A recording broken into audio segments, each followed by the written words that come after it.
आदिवासी आश्रमशाळांच्या वेळेचा जो विषय होता त्याबाबत आपण सभागृहात माननीय देवेंद्र फडणवीस साहेबांसोबत मी चर्चा करून पुढच्या महिन्यामध्ये हा विषय कसा सोडवता येईल त्यासाठी प्रयत्न करेल. सर, पालकमंत्रीपदावरून महायुतीमध्ये थोडीशी रस्सीखेच बघायला मिळते. आमचे तिन्ही नेते सक्षम आहे आणि पालकमंत्रीबाबत काही असा फार मोठा चर्चेचा विषय नाही. एवढं मोठं सरकार आलं, अभूतपूर्व यश मिळालं आणि काय पालकमंत्रीपद हे फार या तिन्ही नेत्यासाठी देवेंद्रजी झाले, एकनाथजी शिंदे झाले, आमचे अजितदादा झाले, हे एवढे मोठे नेते असल्यामुळे यांना पालकमंत्रीपदाचं डिव्हिजन करणं, विभागणी करणं फार सोपं आहे त्यांच्यासाठी. अगदी इझिली राष्ट्रवादीचे जे नेते आहेत छगन भुजबळ हे देखील नाराज असल्याचं बोललं जाते. तो माझा विषय नाही, आमचे नेते ते बघिल. तो आपल्या नेतृत्वामध्ये जळगावमध्ये कुठल्या प्रकारचे विकास किंवा काय विजन असेल? निश्चित आधी पर्वतरांगा आहे, खूप सुंदर प्रकल्प कार्यालयाअंतर्गत येणारे पेसा अंतर्गतले आणि नॉन पेसा अंतर्गतल्या गावावर विशेष लक्ष देऊन जास्तीत जास्त निधी दिला जाईल आणि माझं जास्तीत जास्त लक्ष या भागात राहील एवढा शब्द माझा. काही अधिकारी किंवा काही कॉन्ट्रॅक्टर हे वेळेवर काम करत नाही, त्यामुळे आदिवासींना खूप मोठा त्रास सहन करतात. आपलं नवीन नेतृत्व आहे, कशा पद्धतीने त्यांच्यावर ठेकेदाराचा संबंधच येणार नाही अशी अधिकारी, कारण हे सायकल आहे. लाभार्थ्यानंतर अधिकारी आणि सरकार, त्यामुळे ही सायकल आहे. सायकल कोलॅप्स होऊ देणार नाही आम्ही आणि या सायकलमध्ये आम्ही कोणाला सहभागी होऊ देणार नाही. महाराष्ट्राचे मुख्यमंत्री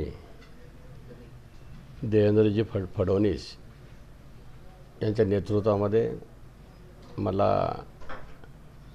आदिवासी विभागाची जबाबदारी मिळालेली आहे. त्यामुळे आज मंत्री झाल्यानंतर पहिलाच माझा दौरा आपल्या जळगाव जिल्ह्यामध्ये आहे. इथं अतिशय चांगली एक आश्रमशाळा, एक मॉडेल आम्ही तयार केलेलं आहे धरणगाव येथे. तिथं भेट द्यायची, विद्यार्थ्याशी कर्मचाऱ्यांशी हितगुज साधायचा आणि प्रकल्प कार्यालयाचे जे अधिकारी बोलवलेले त्यांना प्रकल्प कार्यालयाअंतर्गत या भागामध्ये कुठल्या योजनेची अंमलबजावणी केली जाते, आतापर्यंत कुठल्या योजना दिल्या गेल्या, कुठल्या योजना द्यायच्या आहे याबाबतचा आढावा घेईल आणि परत यवतमाळला जाणार आहे. डॉक्टर साहेब, खरं तर आता आपण आदिवासी मंत्री झालेला आहात, पण मात्र गेल्या मागील वर्षाच्या काळात जर बघायला गेलं तर नंदुरबार असेल, जळगाव असेल, धुळे असेल या जिल्ह्यामध्ये प्रामुख्याने कुपोषणाचा प्रश्न जो आहे, कुपोषणाचा मृत्यूचा दर मोठ्या प्रमाणात आहे. कशा पद्धतीने उपाययोजना केल्या जाणार आहे? आमचे महाराष्ट्रामध्ये एकूण 13 जिल्हे हे पेसा अंतर्गत जिल्हे आहे.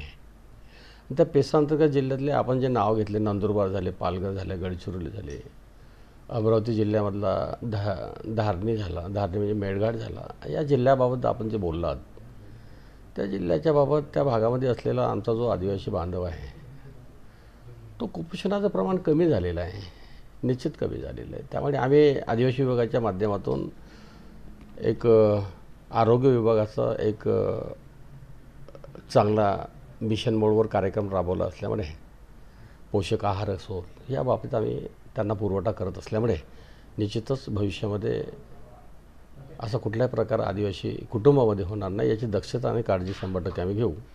सर, पोषण आहाराचा विचार करायला गेला तर केळी हे जे आदिवासींचे विद्यार्थी होते त्यांच्याकडनं लावण्यात आलेली म्हणजे पोषण आहारामध्ये अद्यातही झालेली आहे, त्यामुळे कुठं ते कुपोषण जे आहे ते थांबू शकतं असं वाटतं आपल्याला?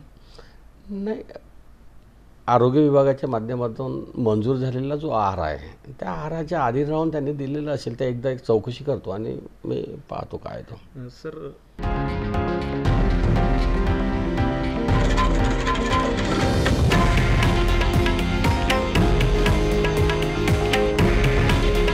हे आहे देशातील नंबर 1 न्यूज नेटवर्क आणि आपण पाहत आहात TV9 मराठी. काळजी तुमची, हित महाराष्ट्राचं.